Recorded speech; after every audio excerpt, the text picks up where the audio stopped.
Et maintenant, je voudrais faire une petite chronique culture musicale, toujours dans le thème du 8 mars.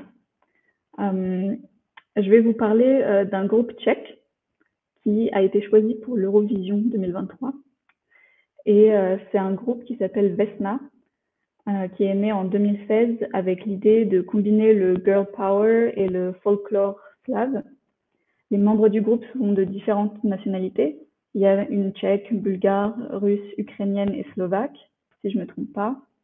Et elle présente une chanson qui s'appelle My Sister's Crown, qui fait référence à l'Ukraine, My Sister, et parle du pouvoir des femmes à se lever contre un agresseur anonyme, mais qui est clairement reconnaissable entre les lignes, qui est la Russie de Poutine. Il y a des paroles anti-guerre et des symboles qui font référence au respect de la souveraineté de l'Ukraine, avec l'idée de la couronne, par exemple. Et la chanson met en avant une forme de sororité slave qui va au-delà des nations, ce qui pourrait être interprété comme de la propagande russe qui parle de l'Ukraine et de la Bulgarie comme des sœurs et qu'il n'y a qu'une seule identité, qui est l'identité russe, que l'Ukraine n'existe pas.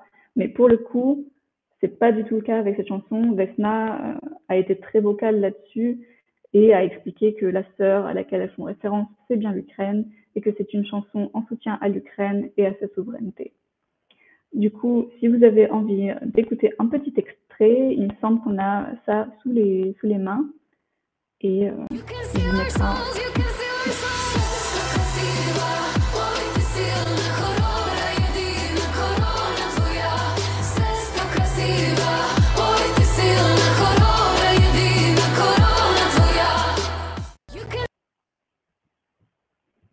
Et voilà, ce sera tout pour moi. J'espère que vous aurez apprécié ce petit point sur le 8 mars.